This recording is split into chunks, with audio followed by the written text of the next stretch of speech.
Yesterday morning, there were fireworks when both Litecoin and Walmart had their worlds collide in what is one of the most blatant pump and dumps we have seen in modern day big cap history.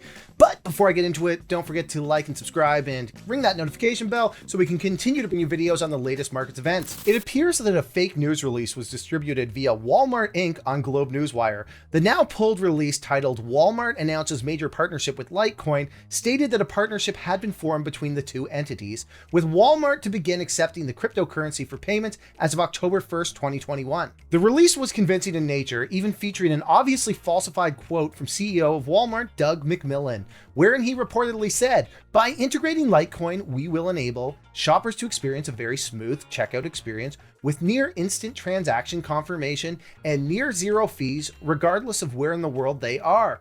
We're very excited to be working together with the Litecoin Foundation and further innovate our business. Starting October 1st, all e-commerce stores will have implemented a pay with Litecoin option." The news release consistently refers to features of Litecoin such as cheaper and faster transactions, and oddly refers to the company as being decentralized just like Bitcoin, but oddly also refers to Litecoin's founder Charlie Lee for a quote and mentions the Litecoin Foundation. We assume at this point that none of these quotes were accurate, and if they were, it brings us to one of the arguments against cryptocurrencies, which is a lack of regulation. In the event that such a deal were to happen, Charlie Lee could freely buy and sell coins without having to report any insider transactions. Charlie Lee has not denied the quote from Twitter. However, the Litecoin Foundation did deny having a partnership with Walmart.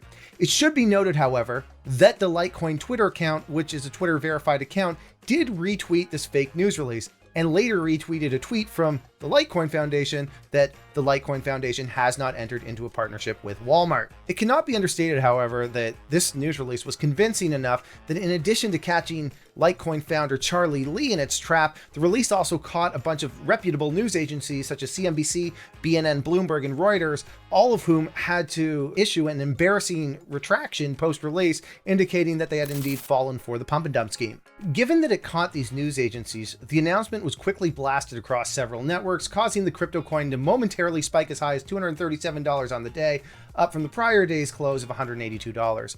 Of course, once it was found to be fake, CNBC is believed to be the first agency to get confirmation that it was in fact a hoax. The coin then pummeled, falling as low as $170. Now remains the question that everybody's asking: just who is responsible for this fake news? There's a few things to take note of here. First, how did the news release end up on GlobeNewsWire? Prior to today, Walmart has never issued a news release via this wire service, although we did see a notice to disregard appear on GlobeNewsWire, which is our first potential flag on the play. Did someone hack the service, finding a backdoor to post releases under any name? Did some low-level employee manage to find a way to create this whole fiasco? Or did someone impersonate a rep from Walmart looking to issue the release?